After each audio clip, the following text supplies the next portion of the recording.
is a special broadcast on the new discharge policy that was announced by the Government of India a few days back in early May for the discharge of COVID-19 patients from various hospitals. Why was this needed, and has this policy taken into account the possibility of transmission from such patients who are discharged from hospitals? We'll be talking about that with a distinguished panel of guests. I'm Munmun Bhattacharya, and with me is my colleague Aachan Gulati Gumbar. शुक्रिया मुनमुन। तो ये जो नई discharge revised policy है, इसके मायने क्या हैं, क्या प्रमुख बिंदु हैं? बहुत सी ऐसी असमंजस की बातें होंगी जो आपके मेरे तमाम जो लोग हैं उनके दिल में होंगी, और जो पैनल हमारे साथ जुड़ने वाला है विशिष्ट मेहमानों का, हमारी पूरी कोशिश रहेगी कि हम उनसे इस रिवाइज डिस्चार्ज पॉलिसी पर मंथन करें ताकि आप तक हम वो सही सटीक जानकारी पहुंचा पाए। लेकिन उससे पहले एक अपील जो इस मंच के माध्यम से लगातार हम आपसे करते आ रहे हैं, स्टे होम स्टे सेफ, ताकि लॉकडाउन 4.0 जो है उस दिशा निर्देशों का आप पालन करें। और ये पालन करना क्यों जरूरी है? ताकि हम उस चेन को तोड़ने में कामयाब हों जिसके लिए लगातार भारत कवायद कर रहा है। तो बेहद खास मेहमान हमारे साथ आज स्टूडियो में मौजूद हैं। हमारे साथ स्टूडियो में मौजूद हैं doctor Yatin Mehta, chairman ICU critical care Medanta hospital. आपका बहुत बहुत स्वागत है। और साथ ही साथ हमारे साथ जुड़े हुए हैं डॉक्टर आर गंगाखेडकर जी, हेड ईसीडी आईसीएमआर। बहुत बहुत स्वागत है सर आपका। सर, पहला सवाल मेरा आपसे यही है डॉक्टर गंगाखेडकर की, जो हम ये रिवाइज्ड डिस्चार्ज पॉलिसी का जिक्र कर रहे हैं जिस पर ये पूरा शो बेस्ड है, इसके प्रमुख केंद्र बिंदु हैं क्या आखिर? प्रमुख केंद्र बिंदु हमको कुछ दो चार चीजें पहले पुरानी बोलता हूँ जी। सबसे पहले क्या था कि किसी को अगर डिस्चार्ज करना है तो उसको डिस्चार्ज हम कब कर पाए? उसको उसके 2 RT-PCR टेस्ट 24 घंटे के अंतर से अगर निगेटिव आए तो उसको हम डिस्चार्ज कर रहे थे। लेकिन उस वक्त हमारा दूसरा इशू क्या खड़े हुआ कि RT-PCR टेस्ट ये इंसान में पॉजिटिव काफी दिन तक रह सकता है। पेशेंट सब ठीक होने के बावजूद भी हॉस्पिटल में वो PCR टेस्ट निगेटिव नहीं आ रही है करके पड़े रहता था। अच्छा। इसका मुख्य कारण क्या है कि हमारे गले में जहां ये विषाणु जाता है, जिन पेशियों में रहता है, उन पेशियों की जिंदगी ये 3 महीने की होती है। अब अगर समझो मेरे शरीर में का विषाणु मर भी गया तो भी वो पेशी के अंदर पड़े रहेगा, और ये RT-PCR टेस्ट उसको मरे वाला विषाणु और जिंदा विषाणु इसमें फर्क नहीं आता। तो वो क्या बताएगा? वो टेस्ट पॉजिटिव है, लेकिन वो सही मानों में उसको पॉजिटिव समझे क्या? सही मानों में नहीं समझ सकते, क्योंकि ये विषाणु मरा हुआ रहता है।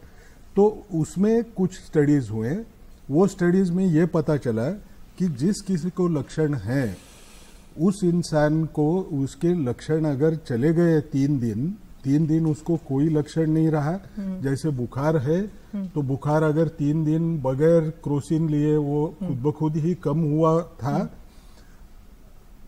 ये जब रहेगा तो उस वक्त उसके शरीर में विषाणु जिंदा पाया नहीं जाएगा, जिसको हम कल्चर नहीं कर पाए। जो ट्रांसमिशन जो होता है ना, एक से दूसरे को जो बीमारी लगती है, वो बीमारी में वो विषाणु जिंदा रहना चाहिए।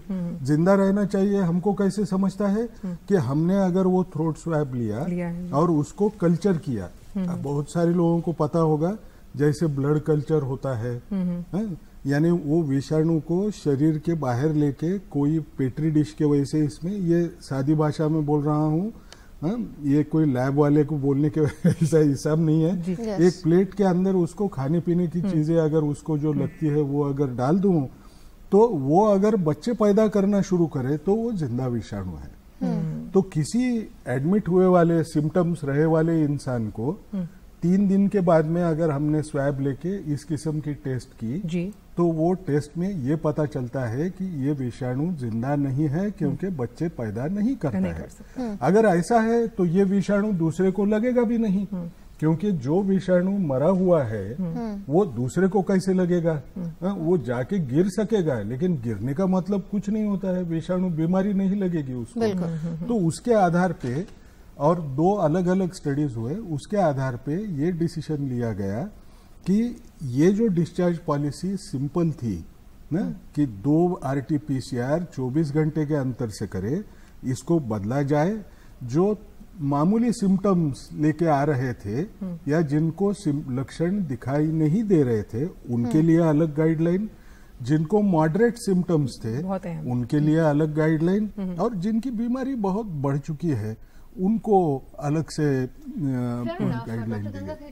We'll now get into what exactly is the new discharge policy. What you've told us is the premise of the new discharge policy. You've told us that we were seeing false positives in a sense of RT-PCR because the virus was dead. It was not alive in the body, yet RT-PCR tests were showing positive results, and that is why it was important to change the new discharge policy, and hence the new discharge policy has come up. Dr. Randeep Guleria, Director AIIMS New Delhi, is now joining us virtually. Welcome, Dr. Guleria, to DD News and DD India. Now, your thoughts on the new discharge policy? Do you welcome this, or would you say that the previous policy was better? Dr. Ganga Khetkar here in the studio is explaining to us the rationale behind the new discharge policy. So I think as we learn more and more about the virus and how it evolves, we have to change our strategy. And also as we see how can we decrease the load in the hospital, at the same time protecting our population and our patients. So what we've learned over the last 2-3 weeks is that the positivity of the RT-PCR, which was considered a gold standard to say that you have now become negative and therefore you are not infectious, is probably not true, because as has already been said, the virus which is dead can still be picked up by the RT-PCR or method, but the person is non-infectious. So if we have a time range of 10 days and for 3 days you are asymptomatic, especially those who have mild illness, they are the ones who don't need to be in hospital. They can go at home. We advise them to rest at home for 7 days, not to go out so that they don't exert themselves. They should use all the infection control measures that we are already asking everyone to do, and that will actually make them feel better because they are outside the hospital, they're in their home environment, and it will also be able to decrease the load on the hospital, which was not required. So I think we are learning a lot. We're also learning that you can spread the disease even 2 days before you become symptomatic, so pre-symptomatic. So our strategy will keep changing in terms of quarantine, in terms of isolation, and in terms of sending people home as far as the discharge policy is concerned, based on the data that emerges. जी बोलिए sir. अभी जो data है उसमें ये clear है कि जो virus है वो 7th या 8th माइल्ड लोगों में 7 या 8वें दिन बाद वो वायबल नहीं होता। It's a dead virus, it does not grow on culture and therefore it can not infect others. It's a non infectious thing. तो कई दफा पहले ऐसे होता था कि हम कई पेशेंट्स को 3 हफ्ते 4 हफ्ते रखते थे क्योंकि उनका RT-PCR ही पॉजिटिव आ जा रहा था जी। और वो पेशेंट घर हॉस्पिटल में है, आइसोलेशन में है, लेकिन दे आर एसिम्प्टोमेटिक, उनको कोई तकलीफ नहीं है, सिर्फ उनका रिजल्ट जो है वो नेगेटिव नहीं हुआ, इसलिए उनको हॉस्पिटल में रखा जा रहा था। अब जो डेटा है उससे ये क्लियर हो रहा है कि उनको हॉस्पिटल में रखने की जरूरत नहीं है, क्योंकि ये वायरस के पार्टिकल्स हैं या डेड वायरस है जो कई लोगों में कई हफ्तों तक रह सकता है, लेकिन इसका कोई इन्फेक्शन स्प्रेड करने के चांसेस नहीं है। इसलिए मेरा ये मानना है कि this is a very welcome policy and this is in tune with as science has progressed and given us more information. Doctor Guleria, जिस तरह से रिवाइज्ड पॉलिसी है, इसके मायने उन मरीजों के लिए क्या हैं जो होम आइसोलेशन में हैं और साथ ही साथ क्वारंटीन हैं, अगर तो उस हिसाब से ये पॉलिसी किस तरह से काम करेगी उन लोगों के लिए? तो जो लोग शुरू से होम आइसोलेशन पे हैं वो शुरू से इन्फेक्शियस थे और उनका जो ड्यूरेशन है वो अभी भी 2 ही हफ्ते रहेगा जी। लेकिन उनको भी ये समझना चाहिए कि अगर वो ठीक रहते हैं और 7 से 10 दिन निकल जाते हैं तो chance of infectivity does come down, लेकिन we are not sure in them कि वो कब उनका ट्रांसमिशन कब शुरू हुआ, इंक्यूबेशन पीरियड कब तक है और वायरल स्प्रेडिंग कब तक हो रही है। इसलिए उनके लिए जो पॉलिसी है वो 2 हफ्ते वाली है। इन लोगों के लिए कि 10 दिन बाद वो घर जा सकते हैं, 7 दिन उनको घर पे ही रेस्ट करना है। इतना स्ट्रिक्ट आइसोलेशन वाली फैसिलिटी उनके लिए जरूरत नहीं है, जिससे हम पॉजिटिव केसेस के लिए कह रहे हैं। दोनों में एक अंतर है। जो हम होम आइसोलेशन उनके लिए कह रहे हैं वो पॉजिटिव पेशेंट्स हैं जो पॉजिटिव हैं and are wanting to isolate at home because that facility is available. उनके लिए हमें एक्स्ट्रा केयरफुल रहने की जरूरत है क्योंकि दे आर इन्फेक्शियस, और इसलिए जो होम आइसोलेशन की गाइडलाइंस हैं कि आपका बाथरूम अलग होना चाहिए, एक ही केयर गिवर होना चाहिए, बर्तन आपके अलग होने चाहिए, वो उनके लिए बहुत स्ट्रिक्टली लागू है। लेकिन ये जो पेशेंट्स हैं जो 10 दिन के बाद घर जा रहे हैं, इनको हम ये मान रहे हैं कि ये इन्फेक्शियस नहीं है अब, तो इनको प्रिकॉशन रखने की जरूरत है जैसे हम कह रहे हैं, लेकिन इनको इतना स्ट्रिक्ट होने की हमें जरूरत नहीं है। घर पे उनको रेस्ट करना है, मास्क लगाना जरूरी है, हैंड वॉशिंग करना जरूरी है, सोशल डिस्टेंसिंग जितना कर सकते हैं वो करें, लेकिन इनको कम घबराने की जरूरत है क्योंकि ये अब ठीक हो गए हैं, नॉन इन्फेक्शियस हो गए हैं। Doctor Ganga Khedkar wants to add something at this point in time. Please go ahead. नहीं, एक चीज सिर्फ I'll tell about one thing that we tried to look at our own data that we are collecting at ICMR, and when we analyzed about 2,000 odd patients, we realized that on an average, on 10th day, the patient's RT-PCR test was also coming negative. So there was hardly any point in waiting far longer for these patients to be discharged. What is most important for us to understand is hospital is a place which is for you get admitted to receive certain care.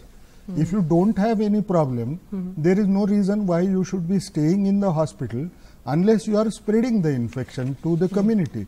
But the reality of life is, as it is, if you are going to isolate yourself at home, self-quarantine yourself if you were asymptomatic or had mild symptoms and you were discharged after 3 days of remission of these symptoms, then in that case 7 days of remission, staying home and personally monitoring whether you develop these symptoms, whether you have any kind of a feeling that you may be again becoming sicker, perhaps is a better approach rather than staying in the hospital.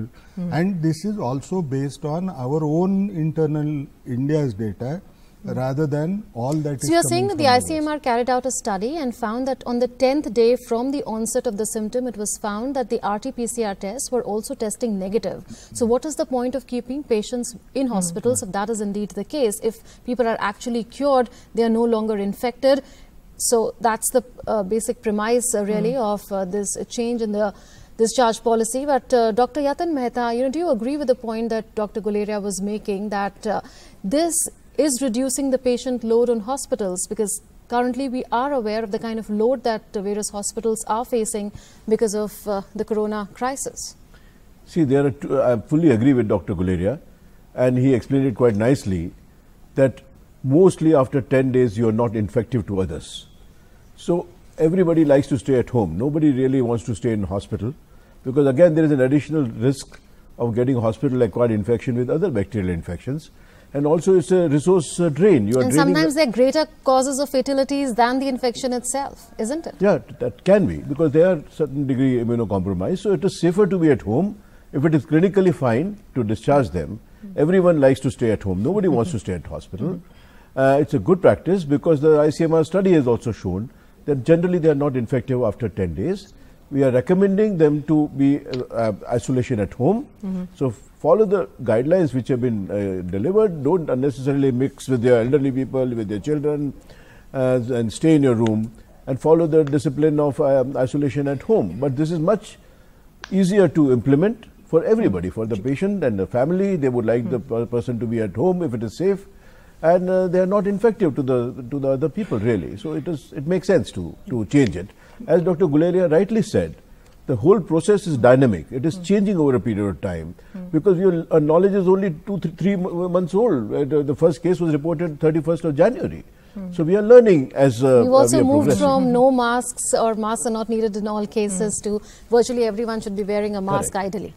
Doctor Guleria, जिस तरह से हम जानते हैं कि अलग अलग श्रेणियों की हम बात करते हैं, जिनके गंभीर लक्षण हैं वो पेशेंट्स भी हैं, जिनके लक्षण जो हैं वो बहुत कम है या फिर मॉडरेट हैं. ऐसे में जब हम बात करते हैं जो मॉडरेट केसेस हैं उनके लिए कोविड हेल्थ केयर सेंटर्स में ऑक्सीजन बेड्स की सुविधा है. किस तरह से अगर हम इन 3 श्रेणियों को दर्शकों को समझाने की कोशिश करें, किस तरह से जो मरीज है उनका ख्याल रखा जाता है जब हम फर्स्ट स्टेज की बात करते हैं, दैट इज कि अभी लक्षण कम है या मॉडरेट है और फिर गंभीर? तो हमारे जैसे आपको पता है कि 3 टाइप ऑफ फैसिलिटीज हैं, Covid care centre, Covid hospitals और कोविड आईसीयूज. और पेशेंट्स जो हैं वो भी इन 3 कैटेगरीज में बढ़ जाते हैं. मेजॉरिटी ऑफ पेशेंट्स, 80% से ज्यादा जो पेशेंट्स हैं, they are either having mild symptoms और आर एसिम्प्टोमेटिक. तो उनको ज्यादा हेल्थ केयर की जरूरत नहीं है. दे नीड क्लोज मॉनिटरिंग कि उनकी सैचुरेशन ठीक है, उनके कोई और सिम्टम्स तो नहीं बन रहे, और उनको सिर्फ कोविड केयर सेंटर में रहने की जरूरत है. कुछ वेरी स्मॉल परसेंटेज अगर वो डिटेरियोरेट करते हैं देन अगर उनकी सैचुरेशन 94 से कम होती है या सांस की ज्यादा होती है, then they need to be shifted to the covid hospital. लेकिन हमने ये देखा है कि majority of patient, I will say more than 98 to 99% of patients जो हमारे यहाँ दाखिल होते हैं और जो माइल्ड या सिम्टम्स वाले हैं, वो बिल्कुल ठीक हो जाते हैं और यूजली हम उनको आराम से घर भेज पाते हैं। जो मॉडरेट वाले केसेस हैं वो ऐसे पेशेंट्स हैं जो अदरवाइज रिलेटिवली हेल्दी हैं, उनको कोई रिलेटिवली कोमॉर्बिडिटीज नहीं है, लेकिन उनकी सैचुरेशन थोड़ी कम हो जाती है, ऑक्सीजन उनकी कम होने लगती है, थोड़ा उनको सांस की तकलीफ होती है, उनको सिर्फ सपोर्टिव मेजर्स और ऑक्सीजन की जरूरत पड़ती है। इनमें भी ज्यादातर जो पेशेंट्स हैं वो बिल्कुल ठीक हो जाते हैं, हम उनको वार्ड से ही डिस्चार्ज कर देते हैं, उनको आईसीयू में जाने की जरूरत नहीं पड़ती। बहुत स्मॉल परसेंटेज है जिनमें कोमॉर्बिडिटीज होती हैं जिसके कारण कभी कभी उनको थोड़ा लंबे टाइम रखना पड़ता है, जैसे डायबिटीज वाले पेशेंट हैं जिनकी शुगर नहीं कंट्रोल हो रही है, इस टाइप की चीजें। जो आईसीयू वाले पेशेंट्स हैं वो वही हैं जिनको बहुत ज्यादा सीवियर इन्फेक्शन है, लंग्स में निमोनिया है और उनकी ऑक्सीजन बहुत कम हो रही है, इसलिए उनको या तो जो हम कहते हैं नॉन इन्वेजिव वेंटिलेशन की जरूरत पड़ रही है या इंट्यूबेट करके वेंटिलेशन की जरूरत पड़ रही है, या उनको और प्रॉब्लम्स हैं जैसे डायलिसिस की जरूरत पड़ रही है क्योंकि उनको मल्टी ऑर्गन इन्वॉल्वमेंट है, या कुछ ऐसे पेशेंट्स हैं जिनको कोमॉर्बिडिटीज हैं। हमारे यहाँ 1-2 पेशेंट ऐसे एडमिटेड हैं जिनको साथ में कैंसर की तकलीफ भी है, तो वो उसके कारण उनको आईसीयू में रखना पड़ रहा है। तो ये जो कैटेगराइजेशन है ये patient management point of view से बहुत जरूरी है, बिकॉज आपका हेल्थ रिसोर्सेज उसी हिसाब से यूज हो सकता है और पेशेंट की ऑप्टिमम मैनेजमेंट भी उसी पॉइंट ऑफ व्यू से हो सकती है, जिससे जो क्रिटिकली इल पेशेंट है उनको प्रॉपर ट्रीटमेंट मिले, जो माइल्ड पेशेंट्स हैं they have to be just under observation और वो जल्दी घर भी जा सकते हैं। जी। और डॉक्टर राजन शर्मा भी हमारे साथ जुड़ गए हैं, प्रेसिडेंट आईएमए हैं। आपका बहुत बहुत स्वागत है डॉक्टर राजन। जिस तरह से हम नई डिस्चार्ज पॉलिसी पर इस शो पर डिस्कशन कर रहे हैं, मैं ये जानना चाहती हूँ जो हाई रिस्क पेशेंट्स हैं, चाहे हम वो बात करें कीमोथेरेपी पेशेंट्स हैं या फिर हम बात करें वो पेशेंट्स जो डायलिसिस से गुजर रहे हैं, क्या उनके लिए भी इस पॉलिसी में कुछ है? क्योंकि हम जानते हैं कि वो हाई रिस्क पर है और उनका अस्पताल जाना इस माहौल में भी काफी जरूरी होता है। Thank you so much. परंतु high risk first of all routine testing को स्पेशल केसेस टेस्टिंग से हमें सेपरेट करना चाहिए। और जब ये लोग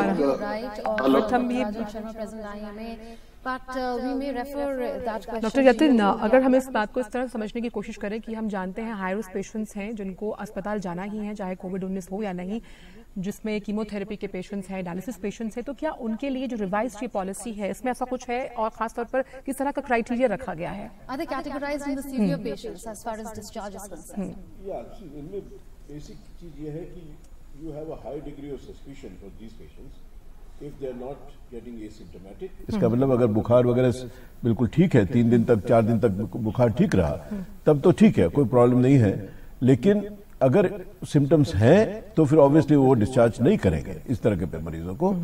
और अगर फीवर ज्यादा देर तक परसिस्ट करता है और ये माइल्ड या मॉडरेट से सीवियर केसेस में होते हैं इस तरह मरीज, तो वो तो उनका तो आरटीपीसीआर भी करेंगे और वो डिस्चार्ज 10 दिन में नहीं होंगे, वो तो लंबा टाइम रहेंगे जो भी जरूरी है। तो ये सारे मरीजों को उतने ही दिन हॉस्पिटल में रखेंगे जितनी क्लिनिकली उनकी जरूरत है। Absolutely. So essentially, to put it in simple words, there is no testing that is required, and testing has been removed in the new discharge policy as far as mild cases or pre-symptomatic cases or very mild cases are concerned, and also moderate cases are concerned. But testing does take place once as far as severe cases are concerned at before in fact discharge. Well, Dr. Ganga Khedkar, another change that has been brought in is a reduction in the time that is required for a patient post discharge to be in home isolation. Earlier it was 14 days and now it is 7 days. On what basis was this conclusion made? नहीं, जब 14 days बोल रहे थे उस वक्त हम 14 क्यों बोल रहे थे? We were saying mainly because the symptoms or that illness may have started earlier. The patient doesn't come to you on day 0 when actually the infection has occurred. If we keep on enlarging this particular period, if we say 14 days, does it make sense? Perhaps it would mean the incubation period that you are trying to cover would almost become 3 weeks time. 7 days, since he came to the hospital, this person also perhaps stayed in the hospital if he had symptoms. The home isolation can be done only for a period of 7 days where he has to be cautious. At the same time, we also recognize most of the patients who will go back may find it little difficult for them to mix up with the population. They are supposed to maintain the same safe distance. The hygiene related issues have to be followed up really well. So essentially, it doesn't make much difference in terms of they living in the household if they are to maintain same precautions which they were to maintain even if they were symptomatic elsewhere. जी doctor Guleria, जिस तरह से हम बात कर रहे हैं जो चेंजेस को लेकर, जो होम आइसोलेशन में है उसके लिए किस तरह का टेस्ट, क्या उसे किसी टेस्ट से दोबारा गुजरना पड़ेगा अगर उसने अपना वो जो पर्टिकुलर टाइम पीरियड है वो निकाल लिया है? नहीं, फिर उनको टेस्ट की कोई जरूरत नहीं है, क्योंकि जैसे हम कह रहे हैं कि chances of them being infective become very less. So सिर्फ जो सिवियर केसेस हैं या जिनकी इम्यूनिटी कम है उनको RT-PCR टेस्ट करना है as a point of view. इसके और फायदे भी हैं, क्योंकि आपके जो टेस्टिंग है, you are now having these test available for diagnosis rather than for discharge. और इसलिए आपकी जो टेस्टिंग कैपेसिटी है for diagnosing more patients with कोविड-19 विल गो अप सिग्निफिकेंटली. क्योंकि ये वाले जो हम टेस्ट कर रहे थे जिनका हम कह रहे हैं हम जरूरत नहीं है, इनको हम यूज कर सकते हैं to test people who are having disease and active, who are presenting to us with influenza-like illness. And Dr. Rajan Sharma, President IMA, continues to be with us. Dr. Sharma, what are the precautions that a patient post-discharge should follow in such cases at home, that is in home isolation? It's not very clear, it's cutting them. Hello? Hello? Dr. Sharma, if you could hear me. Yes. No, I could not hear your question, please. नहीं शायद Okay, we'll try and reconnect with Dr. Rajan in just a bit. But Dr. Guleria, coming to you on this, that what are the precautions that a COVID-19 patient who's been cured and has been discharged should follow while staying in home isolation? So one thing that they should do is that they should actually follow all the rules of infection control, and for some time they should not exert themselves, stay at home for the duration that we have advised them to, and wear a mask at all times, regularly wash their hands, and I would say as a precautionary measure, avoid close contact with the elderly or the high risk group so that they are protected even though the chance of infectivity is very, very low. और doctor Guleria, जिस तरह से हम ये जो नई discharge policy है, कितना ज़्यादा हम चांसेस रिस्क को अवॉइड करने का देखते हैं जब हम इसको अडॉप्ट करने की बात करते हैं, और आपने कहा कि जिस तरह से कंडीशंस चेंज होंगी उसी तरह से हम अडॉप्टिव और अकोमोडेटिव होते जाएंगे, तो रिस्क की अगर बात की जाए कितना कम हम मानते हैं कोविड-19 का रिस्क इस नई डिस्चार्ज पॉलिसी के, अगर हम पूरे अभिप्राय को लेकर बात करें तो मेरा तो ये मानना है कि अभी जो हम डेटा देखें उसके हिसाब से रिस्क तो बहुत कम है, इसलिए टेस्ट करने की जरूरत नहीं है. टेस्ट हमें एक फॉल्स सेंस ऑफ पॉजिटिविटी दे रहा था, जिसके कारण we were actually using our health resources more than what it was required. Patients में भी ये टेंशन हो रही थी कि मेरी रिपोर्ट पॉजिटिव आई जा रही है और क्यों, और मैं फिर इन्फेक्शियस हूँ. So they were also getting more stressed out. By doing this we are actually doing two things. One is decreasing the load on the hospital, और दूसरा ये है कि we are more sure now that ये जो patient हैं जो asymptomatic हो गए हैं, 10 दिन इनके निकल गए हैं और अब उनको 3 दिन से कोई फीवर नहीं है, सैचुरेशन मेंटेन है, they are stable, they are unlikely to deteriorate further, and they are not infectious. Therefore with the general precautions as far as home care is concerned, they can go into their homes, and therefore the quality and the stress becomes the quality of life and stress becomes much less. Dr. Ganga Khetkar, other countries had also seen a shift in stance as far as discharge policy is concerned. They've also shifted from test-based strategy to symptom-based strategy or time-based strategy. At ICMR, do you continue to track trends of other countries while also doing your indigenous research on whether a review is required in such cases? Actually अगर हमने देखा ना, सबसे पहले policies बदले कहाँ, तो सारे यूरोप में बदल गए. जी. यूरोप में ये जो 3 दिन एसिम्प्टोमेटिक हूँ, 3 दिन मैंने बुखार के लिए कोई गोली नहीं लिया कम करने को, और मैं अगर निगेटिव आया, बुखार आया ही नहीं मुझे 3 दिन, तो वो डिस्चार्ज की पॉलिसी सारे यूरोप में सबसे पहले निकली. उनके पेपर्स भी, पहले जो पेपर्स हैं वो भी पेपर्स यूरोप में से निकले. कि शायद 3 दिन के बाद में ना वो इन्फेक्शस रहता नहीं है। उसके बाद में ये जब डेटा अमेरिकन लोगों ने देखा तो उनके गाइडलाइंस भी अमेरिका में बदल गए। उन्होंने भी सिम्टम बेस्ड एक ट्रांसमिशन बेस्ड अप्रोचेस और दोनों चीज़ों की बात उन्होंने की है। अब रहा सवाल, क्या हम हमारे मन से बदल रहे हैं? नहीं, सारी दुनिया बदल रही है, क्योंकि ये बीमारी में हर रोज कुछ नई समझ बार बार नए पेपर से आ रही है, जिस ढंग से लोग काम कर रहे हैं। जैसे सारे बदलते हैं, हमको भी बदलते जाना ये बहुत ज़रूरी बन गया है। जैसा मैंने बताया कि हमारे पेशेंट्स में हमने खुद देखा कि 10 दिन के बाद में उसका RT-PCR भी निगेटिव आ रहा है। जैसे पहले बताया, RT-PCR अगर पॉजिटिव भी रहता है, वो डेड है क्या लाइव वायरस है, ये समझने के लिए कठिन जाता है कुछ टाइम जाने के बाद में। हमारे यहाँ एवरेज ही 10 दिन का है, तो हमको इतना ही लंबा खींचने में हमको कोई वो लगता नहीं है।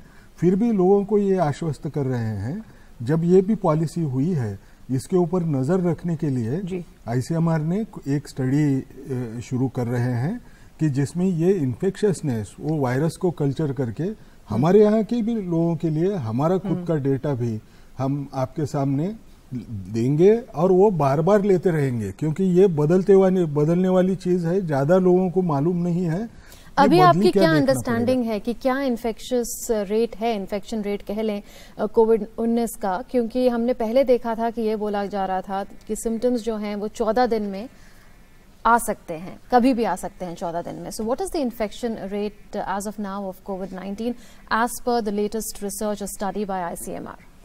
इन्फेक्शन रेट का मैं शायद थोड़ा अलग ढंग से निकाल रहा हूँ।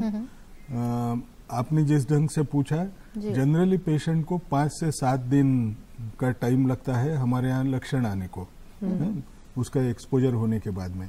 दूसरी एक बात हमने हमारे पेशेंट्स में देखा, आपको याद होगा शुरू में हम लोग जब बात करते थे तो हम बोलते थे अगर किसी को सर्दी हुई, जुकाम हुआ, बुखार आया, जुकाम हो गया, खांसी हो गई, लेकिन हमारे यहाँ बुखार आने का चांस 50% लोगों में होता है, खांसी भी 50% लोग बोलते हैं मुझे खांसी हुई। जुकाम जो है, जुकाम बहुत कम लोगों को होता है, ऐसे रिपोर्ट हो रहा है। वो तकरीबन 8% लोग जो हैं उनको जुकाम की शिकायत लेके वो आ रहे हैं। Perhaps you're trying to underline the difference between a person getting infected and a person showing symptoms. So infection rate perhaps then can be calculated by the R0 factor, how much one person is infecting the other persons. अच्छा, ये जो R0 का हिस्सा है, R0 का transmissibility के वजह से दूसरों को होने वाले बीमारियों का एक कैलकुलेशन है। R0 यानी मुझे अगर बीमारी हुई, मैंने एक इंसान को दी तो वो R1 हो गया, ठीक है। इस किस्म से अगर आप देखें तो इसको हम बहुत ज़्यादा डर रहे हैं, लेकिन मैं आपको थोड़ा ज़्यादा खुलासा करके बताता हूँ। ये बीमारी में सबसे ज़्यादा, अगर ये R0 करके जो बोल रहे हैं, सबसे ज़्यादा जो होगा 5 रहता होगा, ऐसा अंदाज है। 1 से 5 के बीच में ये फिगर फिरती हुई नजर आती है। इसको मैंने डरना चाहिए क्या? डरने का इतना कारण नहीं है, शायद आपको पता नहीं होगा। मीजल्स के बीमारी में यही R0 तकरीबन 13 और 14 रहता है, यानी एक इंसान को अगर बीमारी हुई तो 13 या 14 लोगों को ये बीमारी देते हैं, है कि नहीं? इसलिए हम क्या देख रहे हैं, क्लस्टर्स में भी एक आध आदमी इन्फेक्टेड करके दिखता है, उसके सारे कॉन्टैक्ट्स जब हम लेते हैं तो वो कॉन्टैक्ट्स की जब आप जानकारी लेने की कोशिश करते हैं, उनमें इन्फेक्शन पाने का चांस ये ज्यादा से ज्यादा 1.5 के नजदीक आता है। तो हमको ये समझना है कि R0 ये नया शब्द सुन के हम जो सीख रहे हैं वो डर को बढ़ावा नहीं देना है। मीजल्स के तरफ देखो, मीजल्स को हिंदी में क्या बोलते हैं, मीजल्स के तरफ देखो। मीजल्स में इतना ज्यादा रहता है, उसको वैक्सीन है मैं मानता हूं, लेकिन ये भी बीमारी तो टाल सकते हैं, इसको वैक्सीन की जरूरत नहीं है। हमने सोशल, हमारा जो डिस्टेंस, सेफ डिस्टेंस रखना है, फिजिकल, हाथ और मुंह साफ करते रहना है, मास्क पहनना है। ये तो बगैर कोई पैसा जाए, बगैर वैक्सीन लिए, ये हम खुद ही रोक सकते हैं, अपने खुद के हाथ में ये ताकत है। बिल्कुल। और ये इन्फेक्शन, हमने बात की किस तरह से इन्फेक्शन रेट है, लेकिन डॉक्टर गुलेरिया अगर हम रिकवरी रेट का जिक्र करें तो वो उत्साहजनक है, और खास तौर पर अगर हम अब इस नई डिस्चार्ज पॉलिसी के लिहाज से देखें, क्या लगता है आपको, क्या जो रिकवरी रेट है उसमें और इंक्रीमेंट होने की उम्मीद हम कर सकते हैं? उम्मीद पर दुनिया कायम है, लेकिन इस पॉलिसी को अब दोबारा अडॉप्ट करने से कितना ज्यादा चांसेस है रिकवरी रेट को और आगे बढ़ाने का? बिल्कुल, मेरा तो ये मानना है कि रिकवरी रेट हमारा जो है वो बढ़ के ऑलमोस्ट 90% से ज़्यादा आएगा, 90 to 95%, और वो जनरल जो हमारे ऑब्जर्वेशन है उसके बेसिस पे है। और वो इसलिए है क्योंकि अभी जैसे हम देख रहे हैं जो पेशेंट दाखिल हैं, majority of them have mild symptoms और एसिम्प्टोमेटिक। जैसे जैसे उनके 10 दिन पूरे होंगे वो घर जाएंगे, तो number of people who have recovered और number of people who have discharge, उसका नंबर एकदम बढ़ेगा, तो हमारा रिकवरी रेट भी बढ़ेगा। तो मेरा ये मानना है कि हमारे जो रिकवरी रेट है that will actually become very good and we should have a high recovery rate in the coming days. Doctor Yatin, इसी पर मैं एक चीज़ आपसे भी जानना चाहती हूँ, क्योंकि हम ये बार बार कहते हैं जिनमें सिम्टम्स नजर आते हैं और जिनमें एसिम्प्टोमेटिक, जिनमें सिम्टम्स का हमें पता नहीं लगता। ये जो डिफरेंशिएशन है, बाइफर्केशन है, इसको हम किस तरह से लें? क्योंकि अब मैं हूँ या आप हैं, हम सब बाहर एक्सपोज है because we are part of essential services, लेकिन जो घर पर है वो घर पर है। उसको बाइफर्केट करना होम लेवल पर किस तरह से हम कर सकते हैं ताकि फिर हम सोचे कि ये अब वक्त है कि हम हॉस्पिटल चले जाएं? नहीं, देखिए इसमें ऐसा है कि जो सोशल डिस्टेंसिंग की बात करते हैं वो इसी वजह से करते हैं कि अपना डिस्टेंस थोड़ा रखिए। और ऑब्वियसली किसी को खांसी या जुकाम वगैरह होता है तो या बुखार होता है तो आप रिपोर्ट कीजिए। अब घर में भी अननेसेसरीली भीड़ को इकट्ठा करने की जरूरत नहीं है। बिल्कुल। अभी फोन पे ही आप सोशलाइजिंग कर लीजिए जो करना है आपने स्काइप पे, लेकिन बहुत ज्यादा पार्टी वार्टी आप कोई भी जरूरत नहीं है वो सब करने की, जब तक ये सारी बला हमारी टल नहीं जाती। और घर में नॉर्मल ये अच्छी चीजें हैं, जो ऐसे भी अच्छी चीजें ये गया, उसके बाद भी hand hygiene, social distancing, public में जा रहे हैं तो लोगों से दूर थोड़ा रहिए, वे अच्छी चीजें हैं। लॉन्ग टर्म भी इसके बेनिफिट्स होंगे। So that is the special. और हाइजीन, सर्फेसेस को साफ रखिए, घर को 2-3 बार साफ करिए, ये सब अच्छी चीजें हैं। सो यही करना है घर पे, और तो कुछ स्पेशल कुछ है नहीं। Dr. Ganga Ketkar, is there any medical evidence of relapsing of patients post-discharge? And if that really happens, then what should the person do? जब मैंने पहली बार भी आपको बताया था, जो लोग ना रिलैप्स की बात किए या री इन्फेक्शन की बात किए, वो किस चीज़ के आधार पे करते थे? एक पेशेंट ठीक था, वो एक बार RT-PCR निगेटिव हुआ, बाद में एक बार फिर उसका RT-PCR पॉजिटिव आया, कुछ लक्षण हुआ होगा, वो फिर वापस गया कि बुखार होगा या कुछ होगा। वो तो आम बीमारियों की वजह से भी, दूसरे बीमारियों से भी बुखार वगैरह हो सकता है।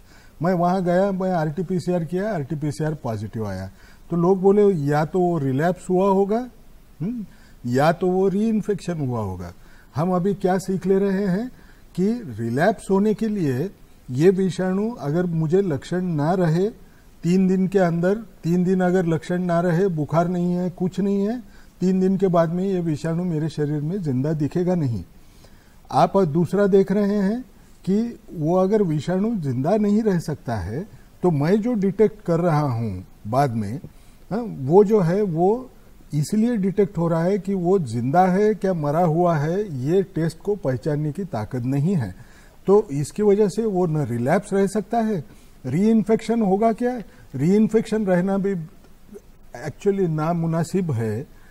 बेसिकली एक चीज याद रखना है, ये वायरल इन्फेक्शन रहता भी है तो भी इसको रिपीट इन्फेक्शन उसके बाद में इमीडिएटली होना, ये ऑलमोस्ट मोस्ट डिफिकल्ट चीज है। क्योंकि उसकी अगर हम IgG एंटीबॉडी टेस्ट अगर करें जो 14 या 15 दिन के बाद में वो पॉजिटिव आएगी, तो उसके शरीर में भी एंटीबॉडीज दिखते हैं। इसका फायदा लेके तो आपने देखा होगा कन्वोलेसेंट प्लाज्मा थेरेपी हम बोल रहे हैं, यानी जिसके शरीर में ये ऐसी प्रतिकार शक्ति एंटीबॉडीज पैदा होने के बाद में हुई है, वही खून लेके वो प्लाज्मा जो होता है वो दूसरे इंसान को दे रहे हैं कम करने के लिए। तो हमको ये डरना नहीं है कि वो रिलैप्स या री इन्फेक्शन होगा।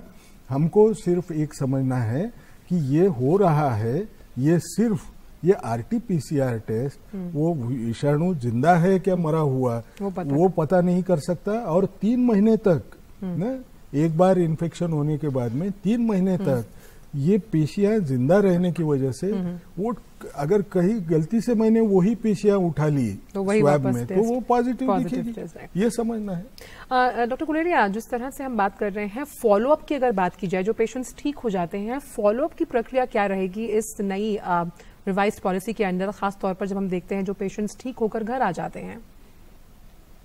तो हमारा यूजली एडवाइस उनको ये रहता है कि अगर उनको कोई सिम्टम हो तो हेल्पलाइन या जो नंबर है उसको कांटेक्ट करें, क्योंकि वो उनको फिर एडवाइस कर पड़ेगा कि उनको कुछ हॉस्पिटल आने की जरूरत है या उनके कई लक्षण ऐसे हैं जो सिर्फ एंजाइटी रिलेटेड होते हैं तो उनको रिजॉल्व कर सकते हैं। अगर किसी को कोई प्रॉब्लम हो, सांस चढ़ने की तकलीफ हो या उनके अंडरलाइंग जो कोमॉर्बिडिटीज हैं उसमें कोई प्रॉब्लम हो तो उनको इमीडिएटली डॉक्टर के साथ संपर्क करना चाहिए और हॉस्पिटल आना चाहिए। इस डिस्चार्ज पॉलिसी में ये भी है कि इन पेशेंट्स का 14 डे तक हम फॉलो अप कर सकते हैं। 14 डे के बाद टेली कंसल्टेशन से उनसे पूछ सकते हैं कि वो ठीक हैं, जिससे हमें थोड़ा रीअश्योरेंस हो जाएगा कि ये जो पेशेंट्स हैं ये इनकी रिकवरी अब ठीक हो गई है। और डॉक्टर गुलेरिया, एक चीज़ और मैं आपसे जानना चाहती हूँ, ये तो हम सब बात कर रहे हैं पॉलिसी को लेकर, तमाम तरह के टेस्ट की बात कर रहे हैं, होम आइसोलेशन है, क्वारंटीन है, लेकिन जो एक मनोस्थिति होती है पेशेंट की और साथ ही साथ उनके घर वालों की, उस मनोस्थिति को किस तरह से हम और मजबूत कर सकते हैं कि डरना नहीं है और लड़ना है इससे, क्योंकि हम जानते हैं डॉक्टर्स जो है वो लगातार ऊर्जा का संचार तो करते ही हैं, बहुत हौसला अफजाई करना चाहते हैं इस मंच से तमाम डॉक्टर्स की, लेकिन वो मनोबल को बढ़ाने के लिए किस तरह से घर के लोग या हम सब काम कर सकते हैं उन लोगों के लिए, ताकि हम उनको अलग थलग ना छोड़े इन द सेंस मनोबल के हिसाब से? ये बहुत जरूरी है और ये हम सबको, चाहे हम डॉक्टर्स हों चाहे समाज के और वर्ग के लोग हों, इकट्ठे मिलकर काम करना है। हमें एक तो इन पेशेंट के साथ कोई स्टिग्मा नहीं होना चाहिए, दूसरा हमें समझना चाहिए कि ये पेशेंट्स एक एंजाइटी जैसे सिचुएशन के थ्रू जा रहे हैं। तीसरा ये कि जैसे हम अभी बात कर रहे थे कि 90 to 95% जो पेशेंट्स हैं वो बिल्कुल ठीक हो जाएंगे और 80% से ज्यादा वाले जो पेशेंट्स हैं इनमें ये माइल्ड इलनेस ही होगी, ज्यादा उनको तकलीफ नहीं होगी। हमें इसलिए समाज में ये रीअश्योरेंस करने की जरूरत है कि कोविड-19 ऐसी खतरनाक बीमारी नहीं है, आप इससे थोड़ा सा हौसला रखें। आप सब अगर इकट्ठे रहेंगे और अगर हम इकट्ठे अपना मेजर्स जो हैं, चाहे मास्क की बात हो चाहे सोशल डिस्टेंसिंग की बात हो, वो सब हम इकट्ठे करेंगे तो हम इसके इन्फेक्शन का रेट भी कम कर पाएंगे, नंबर्स भी कम हो पाएंगे और हम सब स्वस्थ हो पाएंगे। तो ये हमें रीअश्योरेंस जो है करना बहुत जरूरी है, पेशेंट्स और उनके अटेंडेंट्स की एंजाइटी कम करना बहुत जरूरी है और ये हर एक व्यक्ति की ये रिस्पॉन्सिबिलिटी बनती है, डॉक्टर्स की भी। हमारे यहाँ हमने हेल्पलाइन भी शुरू की है साइकोलॉजिस्ट और साइकेट्रिस्ट के साथ, जो पेशेंट के कॉन्टैक्ट में रह के उनको यही एडवाइस करते हैं कि एंजाइटी कम करें, कैसे वो अपने आप को इस तरह से स्ट्रांग बनाएं या फैमिली मेंबर्स अपने आप को स्ट्रांग बनाएं जिससे वो मानसिक जो टेंशन है उसको कम कर पाएं। Dr. Ganga Khetkar, tell us about the insights that went into the decision to reduce the number of RT-PCR tests at the point of discharge from 2 within 24 hours to 1, and the patient should test negative in that 1 RT-PCR after resolution of symptoms. उसका भी एक analysis हमने किए थे कि इसमें डिस्कॉर्डेंस कुछ होता है क्या। तो उसमें क्या पता चला कि समझो एक पीसीआर अगर निगेटिव आया तो दूसरा पीसीआर निगेटिव ही रहने का चांस ऑलमोस्ट 90% से ऊपर टाइम में हमको दिखाई देता है। यानी मैं एक भी पीसीआर करूं तो भी जवाब वही आना है जो 2 पीसीआर करके मुझे मिलना था। अब इस हालत में हमने 2 पीसीआर करना, इसका मायना क्या हुआ, पेशेंट वो और कम से कम 36 घंटा या 48 घंटा हॉस्पिटल में रहेगा। एक चीज हमको याद रखना है, हॉस्पिटल में हम जितना ज्यादा रहते हैं तो हॉस्पिटल में के दूसरे इन्फेक्शंस, हॉस्पिटल में दूसरे जो पेशेंट्स हैं उनको हुए दूसरे इन्फेक्शंस, वो लगने का भी मेरा डर बढ़ जाता है। और वो जो हॉस्पिटल्स में इन्फेक्शन लगते हैं वो इन्फेक्शन इतने आसानी वाले नहीं रहते हैं मैनेज करने के लिए भी, क्योंकि ये इन्फेक्शन के खिलाफ हर किस्म की दवा शायद बाहर किसी ने ट्राई की होगी और फिर ही वो पेशेंट उसके बाद में ही एडमिट हुआ होगा, तो ये जान को खतरा तैयार कर सकते हैं। तो इसका मायना क्या है कि मैंने एक भी पीसीआर किया, वो अगर निगेटिव आया है तो मुझे चुपी दूसरे पीसीआर का इंतजार करने की जरूरत नहीं है। एक मन में से सवाल जो लोगों के दिल में वो खड़ा रहता होगा कि क्या ये 2 PCR का एक किया खर्चा कम करने को, ये खर्चा कम करने को नहीं, आपकी जिंदगी बढ़ाने के लिए किया है, जिंदगी आप खुशहाल रहे इसलिए किया है। आप मन में से ये पैसे का हिसाब है होगा ऐसे समझना गलत रहेगा। 2 चीजें आपने बहुत क्लियर की, पैसे का हिसाब भी और डर बिल्कुल नहीं होना चाहिए। लगातार इस मंच के माध्यम से हम यही कहना चाहते हैं कि डर से कुछ हासिल नहीं होगा, आपको लड़ना है। और हमारे साथ डॉक्टर संजीव मिश्रा जुड़ रहे हैं, director AIIMS Jodhpur. Doctor Sanjeev, आपका बहुत बहुत स्वागत है। हम लगातार इस शो पर डिस्कशन कर रहे हैं किस तरह से जो नई डिस्चार्ज पॉलिसी है अहम बदलावों के साथ हमारी जिंदगी में आई है। क्या लगता है, क्योंकि आप एम्स से जुड़े हुए हैं, इस पॉलिसी को खासतौर पर जो अब नए रूप में सामने आई है, कितना बदलाव आप देखते हैं हॉस्पिटल के अंदर खासतौर पर, और अगर पेशेंट्स का जिक्र किया जाए तो कितना चेंज पॉजिटिव देखते हैं आप?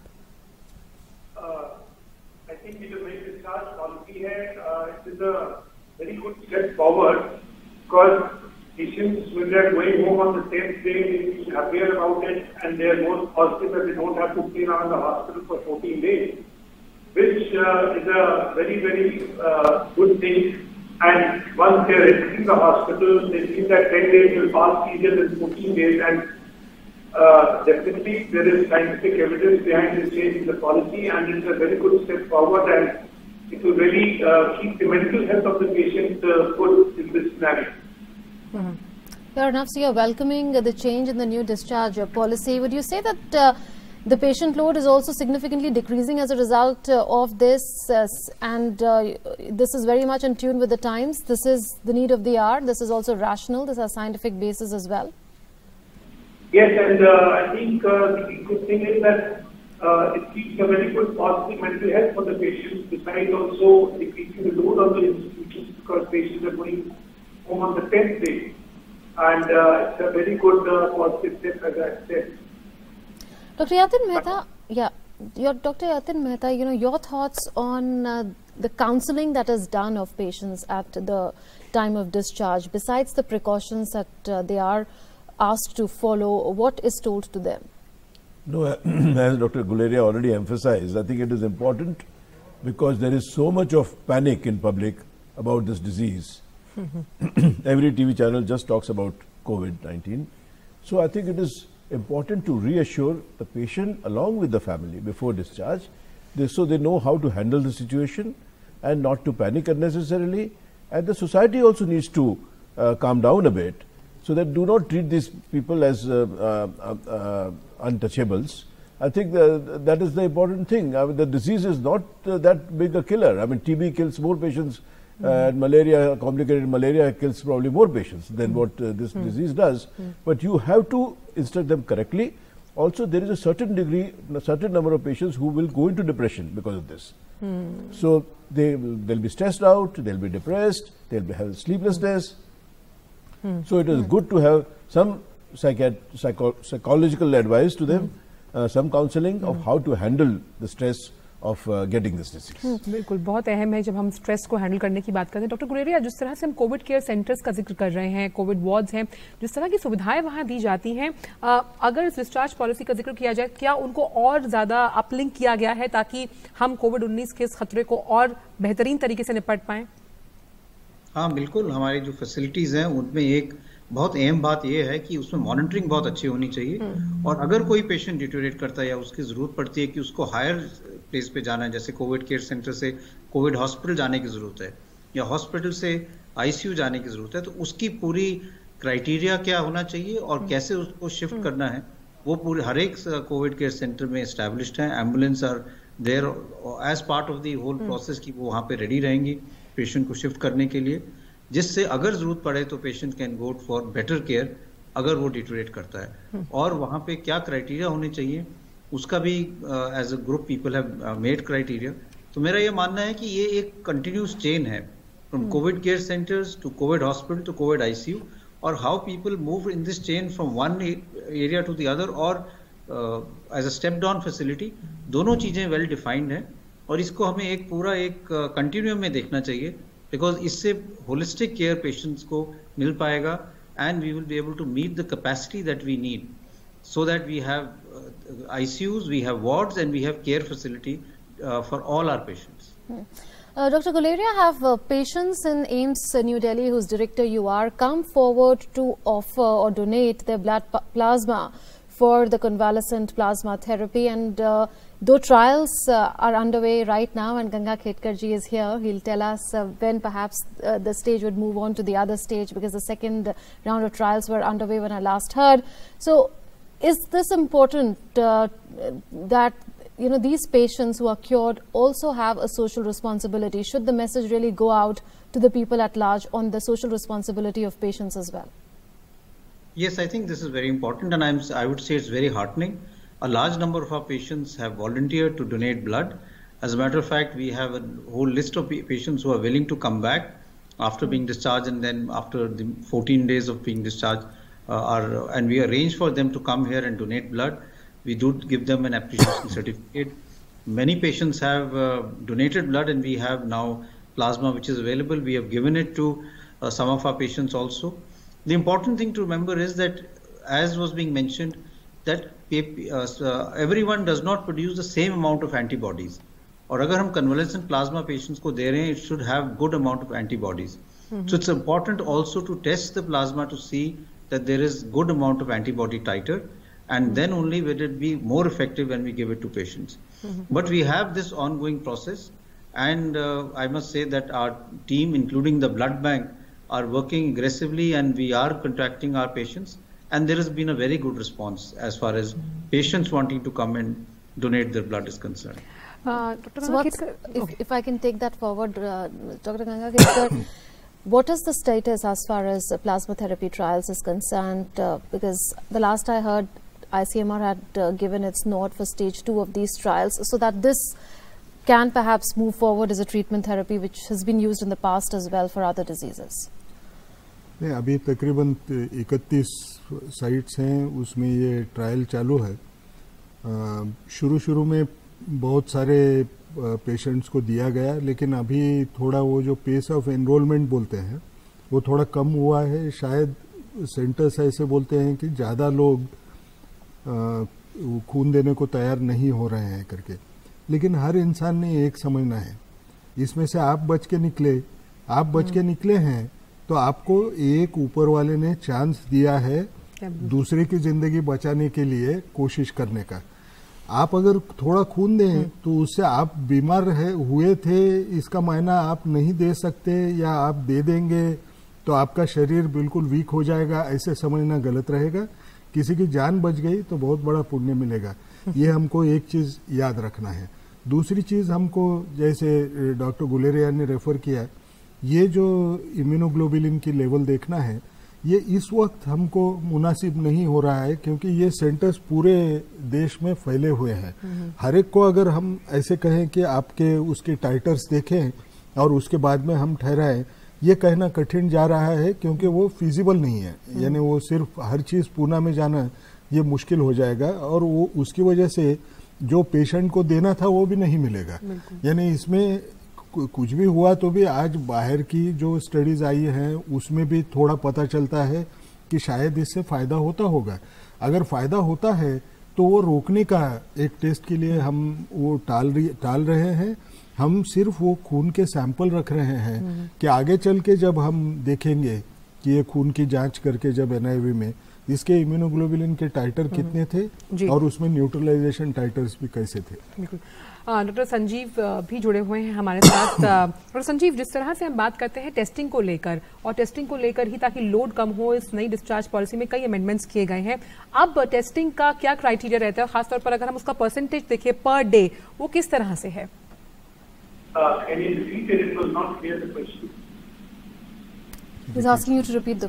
डॉक्टर संजीव, मैं आपसे ये पूछना चाहती हूँ कि जो नई डिस्चार्ज पॉलिसी है, जब हम बात करते हैं टेस्टिंग को लेकर, तो उसमें बहुत सी चीजों में चेंज किया गया है.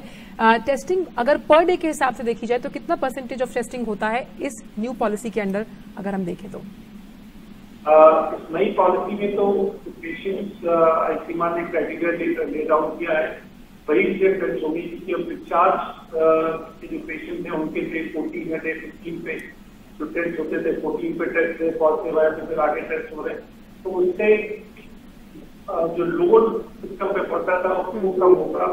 और जो पेशेंट सिर्फ आपके जो आईसीएमआर की टेस्टिंग क्राइटेरिया है, जिसमें कि पेशेंट्स सिम्प्टोमेटिक हो या क्लस्टर्स में हो, उनको टेस्ट करने में ज्यादा सहूलियत मिलेगी.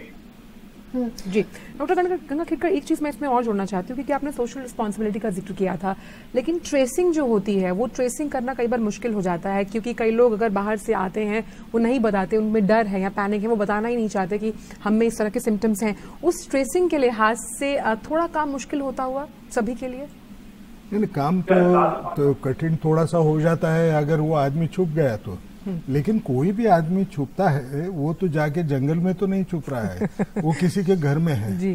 क्या हमारा सबका दायित्व ये नहीं है कि ये आदमी छुप रहा है, ये उसके सेहत के लिए भी अच्छा नहीं, उसके घर वालों के भी नहीं, और घर के बाहर जो उसके दोस्त लोग हैं जिनसे वो मिलता है उन लोगों के भी लिए अच्छा नहीं है। तो क्या हम ये बता के उसको समझा के कि ये ऐसे करने से अच्छा है?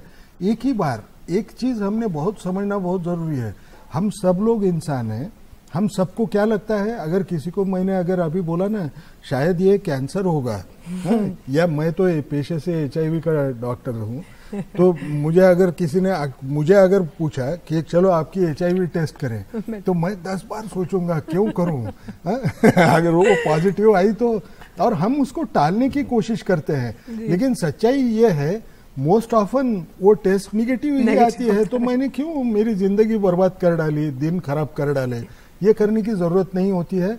इसका मायना 2 जैसे बोला, सब लोगों ने अपनी रिस्पॉन्सिबिलिटी है ऐसे समझ के सबको समझाना है, ऐसा जो छुपा हुआ इंसान है उसको, दूसरा उसको समझा के उसको हिम्मत देने के लिए हमने अपने पैर आगे बढ़ाना है कि इसको डरना नहीं, और ये टेस्ट शायद वो निगेटिव भी होगी, ये हमको याद दिलवाना है उसको, ये बहुत जरूरी है ऐसे मुझे लगता है। आपने अगर एक देखा होगा एग्जाम के रिजल्ट्स जब आते हैं SSC वगैरह, आप बार बार पेपर में पढ़ते हैं कि एक स्टूडेंट ने आत्महत्या कर ली, और दूसरे दिन उसका लिखा हुआ आता है कि अरे वो पास हो गया था करके। ठीक है नहीं, ऐसे मत सोचना, थोड़ी मदद करना। हेल्थ जैसे मैं बार बार बोलता हूँ, हेल्थ ये सिर्फ सरकार की जिम्मेवारी नहीं, ये हम सब की जिम्मेवारी होती है। जी, बहुत अहम आपने कहा कि सरकार के साथ साथ हमारी भी सहभागिता, सतर्कता बहुत जरूरी है। और संजीव, जिस तरह से जब हम सहभागिता, सतर्कता की बात करते हैं, जो कि काफी अहम है हम लोगों के हिसाब से, कितना अहम हो जाता है पब्लिक पार्टिसिपेशन, खासतौर पर कोविड-19 जैसी इस बीमारी से लड़ने के लिए? पब्लिक का जैसे है, इसमें पब्लिक का पार्टिसिपेशन बहुत ही इम्पोर्टेंट है। लोगों को अवेयर होना चाहिए, जो जनरल सोशल डिस्टेंसिंग की बात करते हैं, हाइजीन की बात करते हैं, हैंड हाइजीन की बात करते हैं, एक दूसरे से बात करने है, मास्क लगाना है, जो डे टू डे एक्टिविटीज हैं, ये बिना पब्लिक पार्टिसिपेशन या उनकी तरफ से जब तक ये पूरी तरीके से इन्वॉल्वमेंट नहीं होगा, इसको फॉरवर्ड ले जाना और इम्प्लीमेंट कराना तभी संभव है जब पब्लिक का पार्टिसिपेशन इसमें होगा। तो उनका इन्वॉल्वमेंट उतना ही है। लोगों में एक जो फियर रहता है, उनको ये अपने दिमाग से फियर हटाना पड़ेगा कि हर एक आदमी जिससे भी अगर कोविड है तो वो पॉजिटिव हो जाएंगे, या किसी से देख लिया या हॉस्पिटल के पास चले गए तो पॉजिटिव जाएंगे। ऐसी चीजें दिमाग से निकालना बहुत आवश्यक है, और जनरल प्रिंसिपल्स हाइजीन के फॉलो करना बहुत आवश्यक है, जिससे कि चेन को ब्रेक कर। No, there would be a fear in the minds of people who are being discharged post-treatment in hospitals on whether they would get reinfected, whether they would relapse. Dr. Ganga Khedkar is saying that those cases are nearly next to none. In your experience, have you come across such cases, or would you also say that this is a fear which is invalid in a sense? It's a misplaced fear by and large.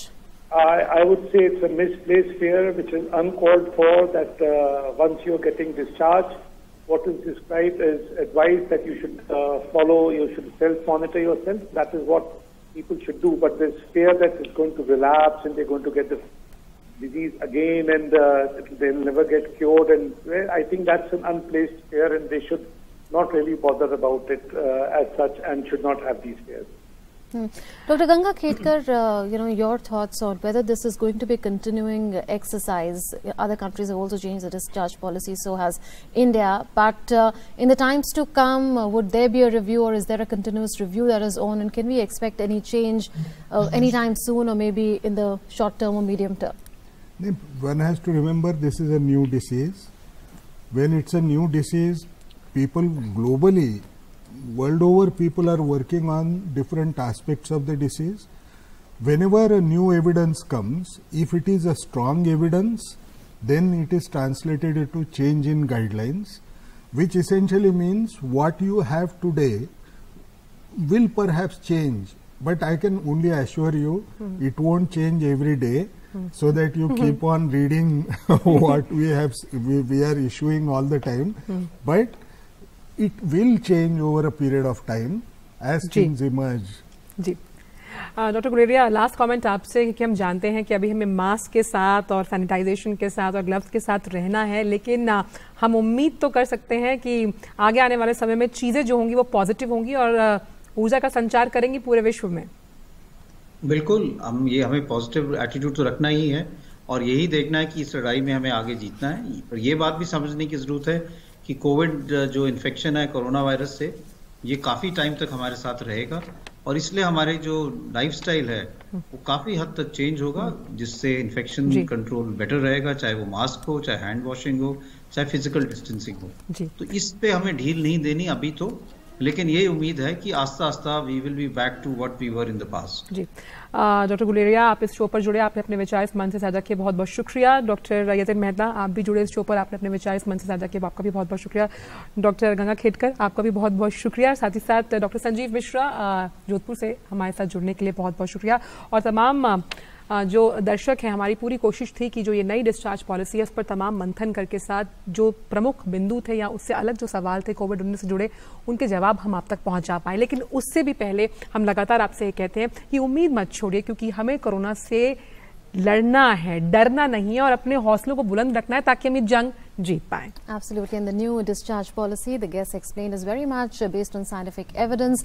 One should not fear about the fear of transmission post-discharge with the change in this discharge policy. That's it then in this special broadcast. Thanks for watching. Namaskar.